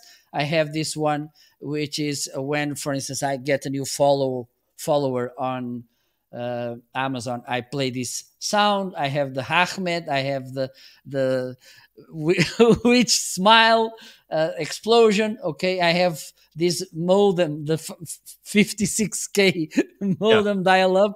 So this is a way to bring. Also, I have background musics. Okay. Yeah. Exactly. Which I play. And yes, this sometimes I want to have some dance and make the show a little bit more entertaining. So I play these musics to have some different things while I'm broadcasting. Very cool. Yeah. So basically, it's there's lots of stuff you can do here. Yeah, absolutely. inside of your Stream Deck. So like going back to like the social one, we talked about like the Twitter aspect, right? So I said, hey, you know what, you want to you want to start a stream and you want to like tweet out something, for example, you could easily. So let's pull that in. Just pull that in and we'll set one up real quick. Just real quick. File. There we go. You put the title, and now you can put here the So basically, yeah, the way these work is you basically can set these up to where, in this case, Marco could have a tweet set up. So he could say, hey, I'm live on Amazon Live at Launcher Live, for example. He could have a graphic, and then we put a link in there. And every time he does that, it goes directly to the broadcast. It sends the tweet out. It goes to the broadcast. Like there's some cool stuff you can do here. Actually, some very cool stuff. Absolutely. So, so this is just some of the stuff you can do with the Stream Deck. I mean, it's pretty amazing what all this thing does. So yeah. So we talk about, number 7, we talked about focusing on building a community. Again, this also is where if you're going to be building, build a community at the beginning, and don't be afraid to ask people as well to follow you along. And then you're rewarding people as well. For example, you could tap into that with the Stream Deck. You could have, for example, as Marco showed you there, he's got some sound effects he brings in, or when he gets a new follower, he's got some stuff that he plays. So just keep that in mind though, because, as you're building your business, for example, you want to also be, and you're live streaming more, you want to make sure you're engaging back with your community, not just like collecting your followers like baseball cards. Yeah, absolutely. So yeah, so that's lesson learned number 7. Okay. So we got just a few more here. Lesson number 8 is to collaborate with others in your field. So again, I would say this is not a mistake I've made, but it's something that I kind of wish, I guess I had done a better job at. And it's the fact that if I am going to be, live streaming, things work better when you work together with others. So for example, Marco and I, we both have a passion for doing Amazon Live. So again, instead of having just me on all the time, I have built out something where I have somebody join me and we talk about products, and we talk about products that they're passionate about as well. So again, collaborate with others. The other tie into this, by the way, too, would be if I were doing Amazon Live and I was like, you know what, I want to, let's say there were a lot of people writing about live streaming. If I want to get more of an audience, I might want to reach out to the people that are in my field and say, hey, you know what? Saw your book. I want to bring you on my show and, see if you'd be interested. So this way I can build out those partnerships and build out all of those, just build out that community building aspect. What do you think, Marco? Well, I think that I don't think it's the truth. I live in a small village. I say this all the time because it's true. the village where I live, we are about 1,000 people. So I have more followers on Instagram or Facebook or Twitter than I have in my village. Okay. I live in the north of Portugal, a really small village in a really small country. Okay. And I've already had on my shows, I think maybe 300 guests. Okay. More than 30 different countries, 4 continents. Okay. I've learned a lot from them.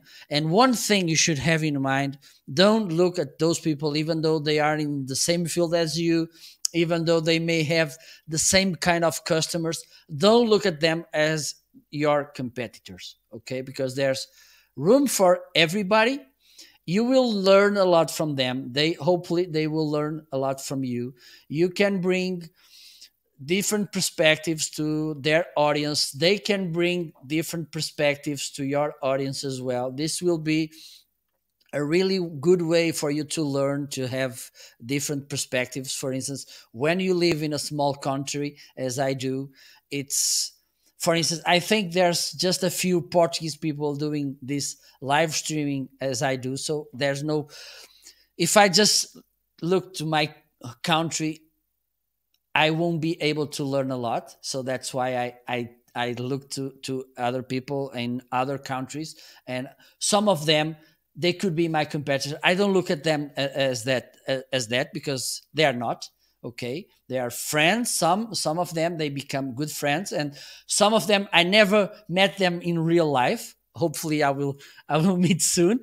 But that's the good point on this. Don't think as they are your competitors. Think that working together, both of you will get value. Also, your audience will get value from them, because hopefully in the future, maybe you can collaborate in more deeper ways, generating profits, generating business. And I think this is really important. If you think, oh, I don't want to collaborate with anyone because they will steal customers from me, they will know my secrets. I like to say something about this, about the secrets thing, because it's something really in depth here in Portugal. We think our business, they have secrets, and we have the secret sauce and everything. And one thing I like to say is, look, I use the European football example. I've been seeing Cristiano Ronaldo and Messi playing and training for 20 years almost. I see them all days training or playing or training or both. And I can't do what they are doing. So if people just by seeing you can copy your secrets, you're not doing something amazing. Have this in mind. Okay. So that's my 2 cents on this collaboration thing and having other people, because believe me, you will get so much from collaborations that at the end of the day, you will be happy and you'll be grateful by connecting with other people. That's an excellent point, Marco. Yeah, collaboration is key in live streaming. Again, it doesn't matter. It's not the technical side. It's the fact that you want to collaborate with people in your industry. So, for example, some of those collaborations could lead to partnerships, could lead to brand deals, for example. Absolutely. Could just lead to, you know what, I need to find, like, if you want to, I'd say, sort of spread out the workload, instead of you doing everything yourself, collaborate with other people, bring them into your live stream. For example, Marco and I are doing this under Launcher Live. However, Marco also does other things. And so, for example, we can go collaborate on those as well. At the same time, Marco might say, hey, you know what? I've got a good guest. Like, say we weren't in the same industry. Marco might say, I've got a good guest that would be good for your show. And so then Marco might want to push that person to me, for example, and vice versa. Yeah, absolutely. So collaboration, that's all. Collaboration, networking. Again, lesson learned would be not collaborating with people from the start. So, for example, you know, at the beginning, maybe you record a few episodes by yourself, but think about it long term. How do I, for example, if I'm going to interview somebody, one of the questions I would do is I would have them, or one of the questions I'd ask is have them on my live stream, and then also ask them the question of, can you recommend other guests? So, for example, by collaborating with one person, that might lead to 5 additional people. Yeah, So again, and don't be afraid to collaborate. And don't be afraid to ask. absolutely.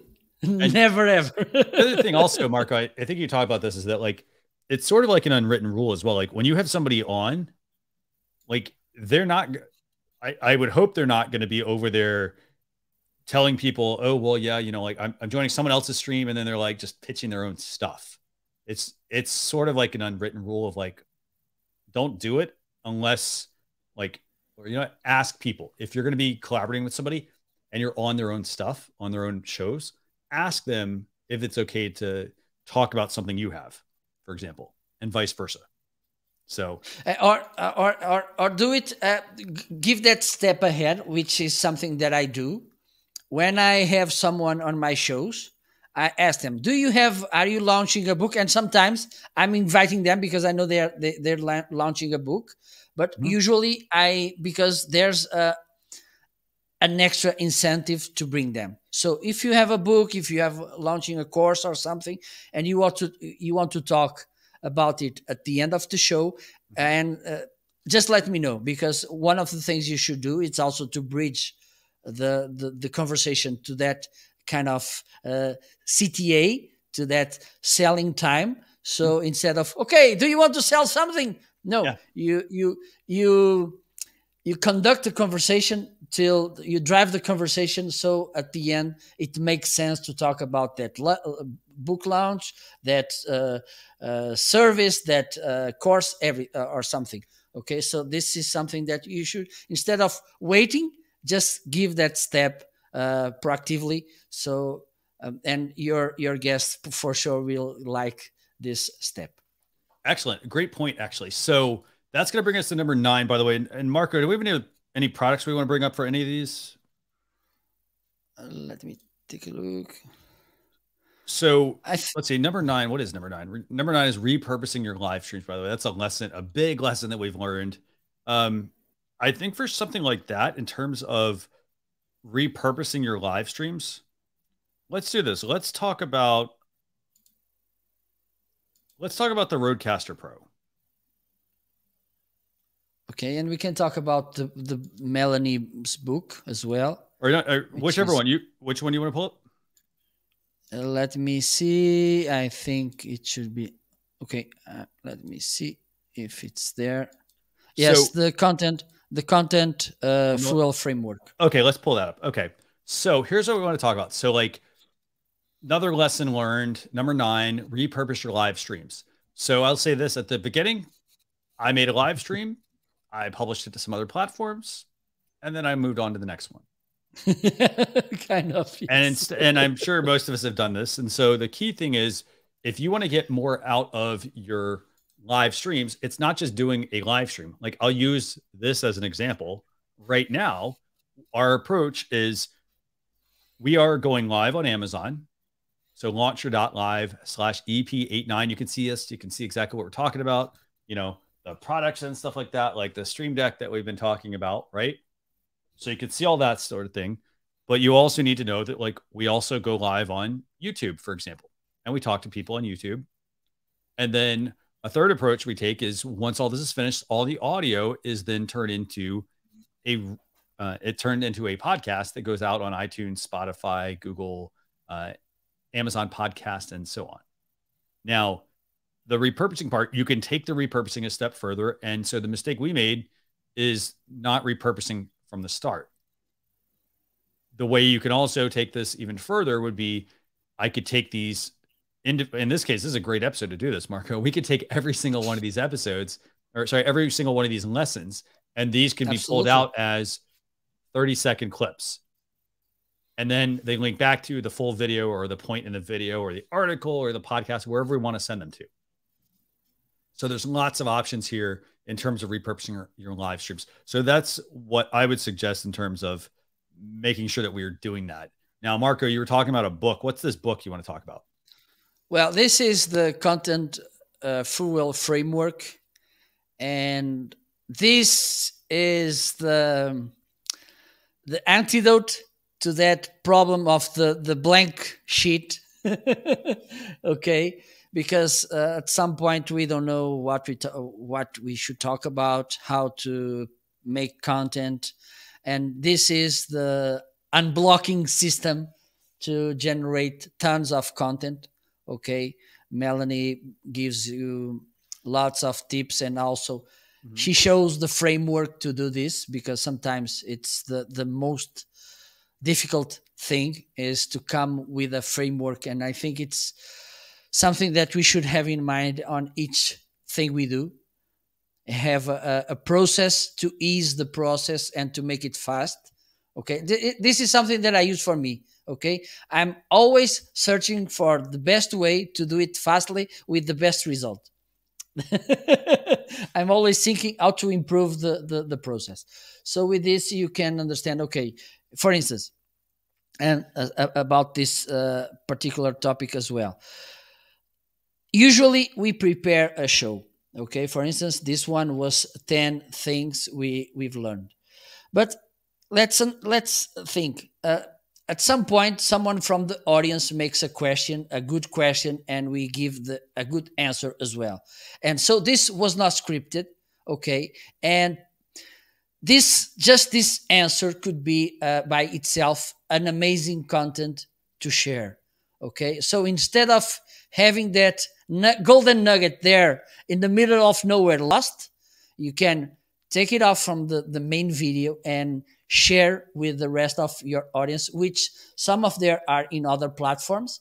Okay, so this is a nice way to give more visibility and to help people with this thing you just shared, instead of having it lost in the middle of the YouTube storage.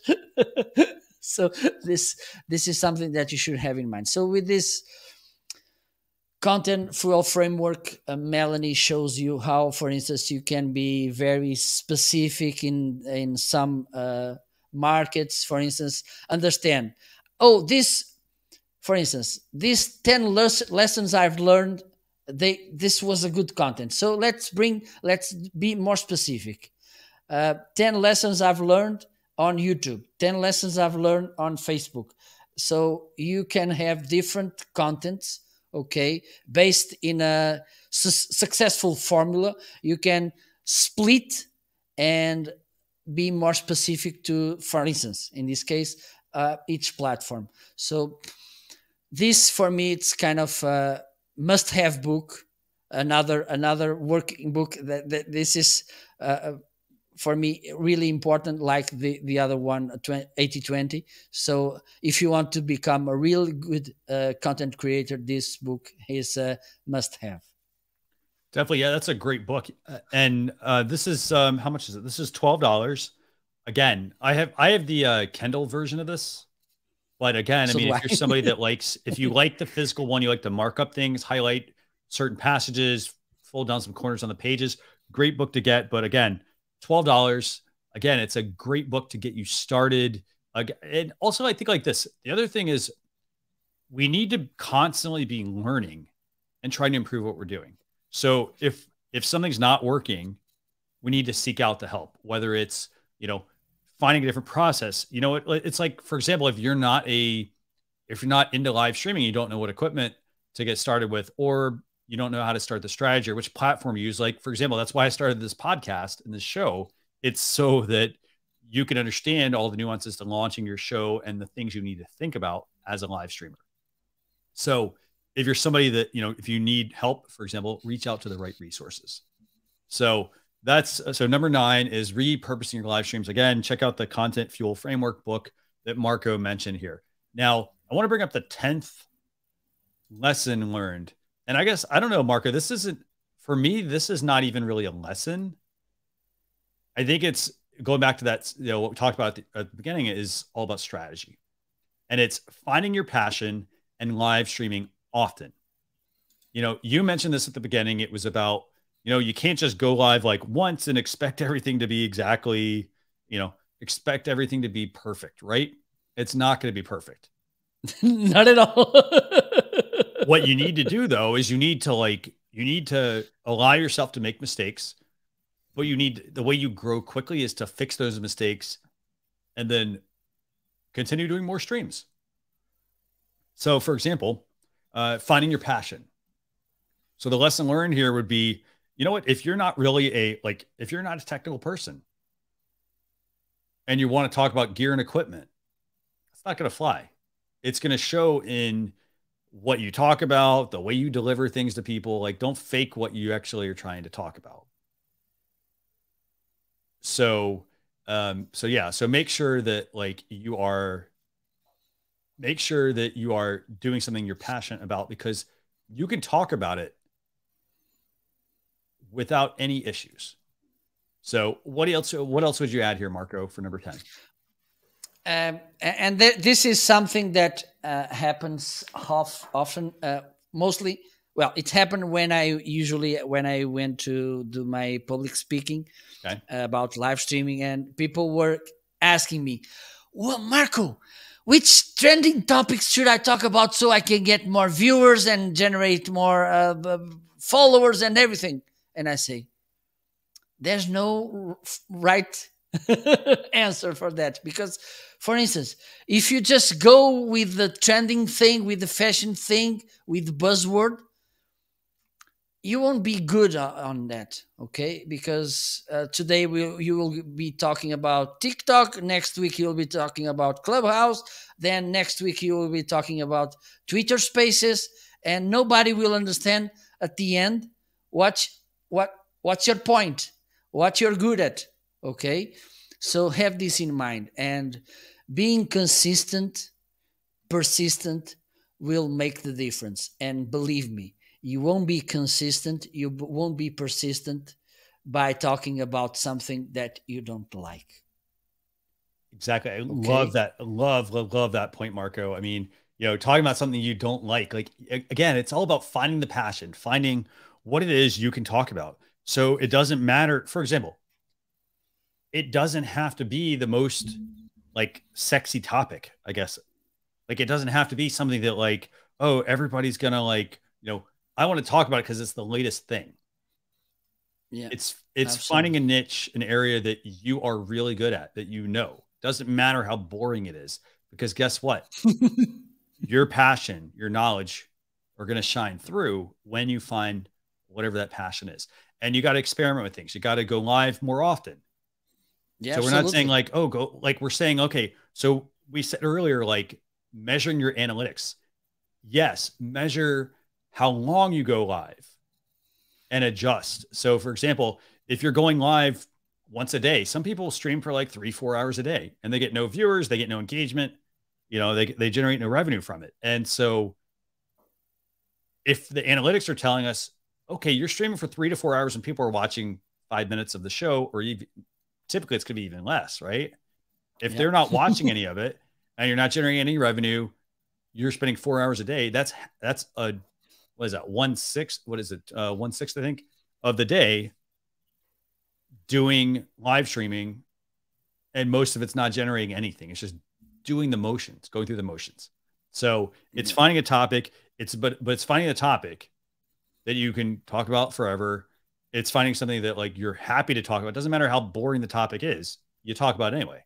And then on the flip side of that, it's also factoring in, that you can look at so then you behind the scenes, after you do those streams, you look at it and say, okay, well, this stream was 4 hours long. People didn't watch for a long time. Maybe I need to make some adjustments. I need to experiment. I need to test some different things, right? I need to build some structure into that show and it's a piece of clay molded into what I want it to be. So is there anything else you want to add on this one, Marco? Well, I like to give an example about not going with the flow and not being not trying to copy to get the main part of the cake, but remaining in their tone, in their identity, and having a good enough slice of the cake. Pepsi and Coca-Cola.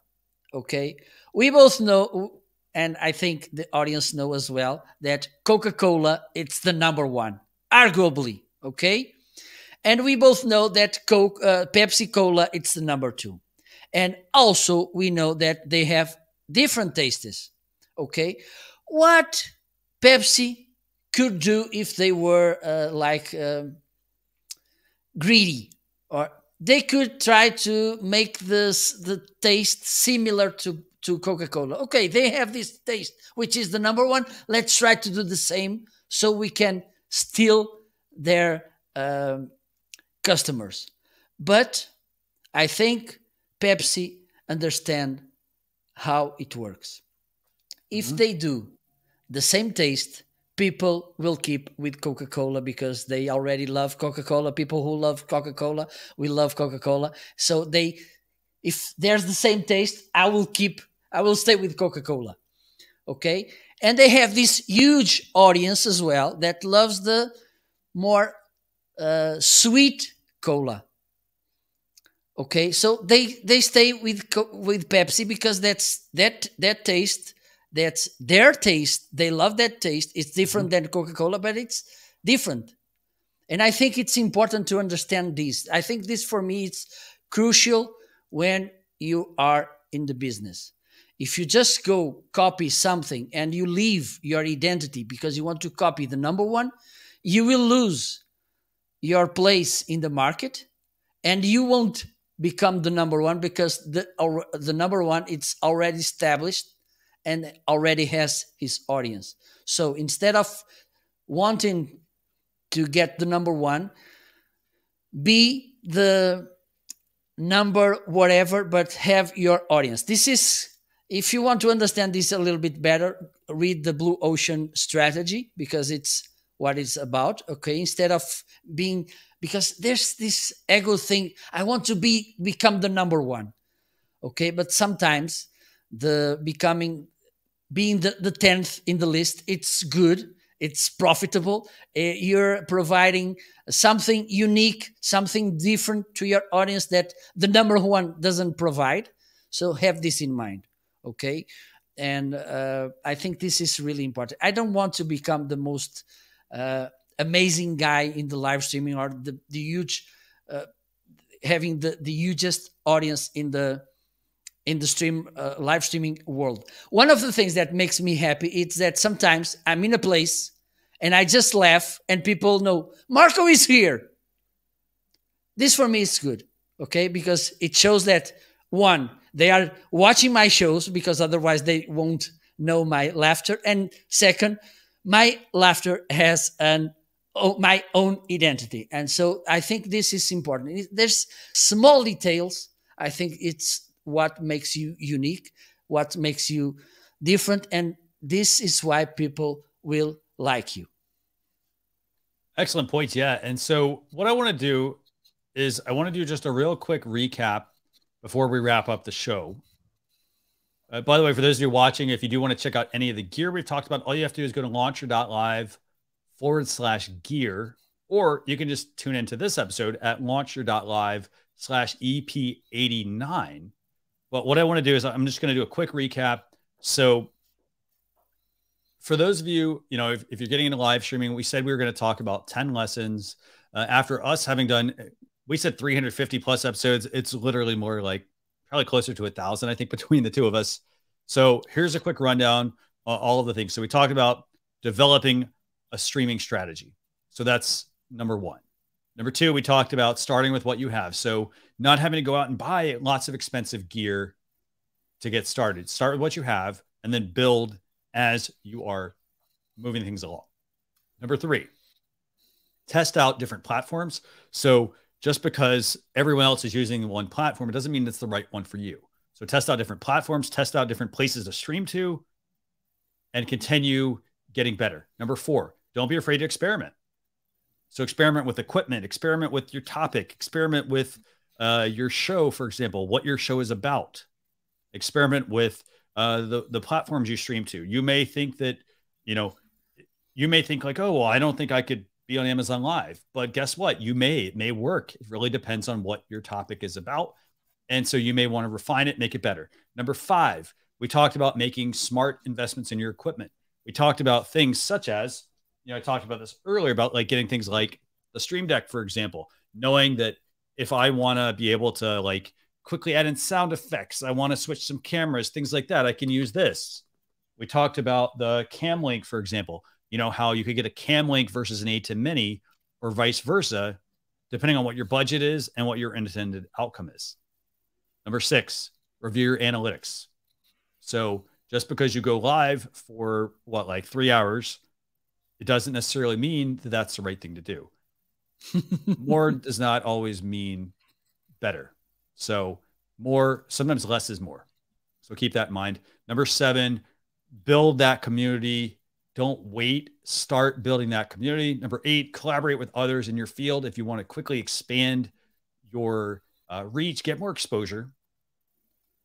Number 9, make sure you're repurposing your live streams. I mean, you could repurpose them after the fact, like down the road, but start building a system, a process to repurpose your streams. So for example, take like this stream and we could say, okay, we've got one video and then we've got like 10 individual pieces we could pull out. And then lastly, find your passion in live stream often, because again, the more you live stream, the better you're going to get at it. But make sure you're also looking at how much time you're spending so that it is actually making sense, and find something that you want to talk about all of the time. Doesn't matter what industry it's in, it'll work. I guarantee you it will. So with that, Marco, anything else you want to add? Well, there's a saying, I don't know, maybe let me see if I can translate it properly. The practice makes you excel, sort of, okay? Like practice makes perfect, or like what? You will never be perfect, but the practice will make you excel something, being really, really good. Okay, so have this in mind. Have this in mind as well. When you look back to your live shows, you should feel 2 things, which are the things I feel. First, makes me laugh. Because I see I was not that good and the tech side was awful. This makes me laugh, but also at some point it makes me proud, because you can tell that now I'm better. Okay. And so this is good. Okay. So I look back and I say, oh my God, I had no conditions at all when I started, but I improved everything. For instance, let me just share one small detail. Sure. When I started live streaming in 2016, 15, and then in, I don't know, maybe 17, I came to a course about live stream platform. And there was a class there about internet speed. And he was saying, okay, if you want to go live, you should have at least the upload speed about 2 megabytes per second. Okay, let me test it. I was around 0.5, 0.7 upload speed. And I thought, well, I'm doing this with under specs. I don't need. So it's a lesson for you as well. Even, for instance, your camera is not the best, a good camera. Even if your microphone is not the best microphone, try it at least. Okay, because one of the things I've learned during this journey is that if you do it good, if you do it consistently, if you do it with the intention of improving, this will generate income to allow you to invest. Excellent points. Excellent points. For instance, last couple of months, I've been investing on my studio because I'm generating this revenue through Amazon Live, for instance. So have this in mind. Great. Yeah, great points. I mean, so, the key thing is to make sure that, again, you don't make these same mistakes. And again, these are good mistakes. They're things that have helped us, helped us grow. Our goal is to help you, to teach you, to give us, give you some feedback on things that we've done, things that we wish we had done differently, maybe. But with it, this is episode 89 of Launcher Live. You can check out check out the video at launcher.live/EP89. Remember, we talked about 10 lessons learned about live streaming. Again, they're applicable to everyone who is streaming, whether you're on Amazon Live, Twitch, etc. By the way, I want to just give a quick shout out, just quite a few people that have been tuning in. We've got Marv. Thanks for tuning in. We had Computer Pal Inc. Thanks a lot for tuning in. We got Freddie tuning in. I want to thank all of you for tuning in over on Amazon Live. Thank you so much. Again, this is episode 89. With that, we will see you all on a future episode. Have a great weekend, everyone. Bye. Bye.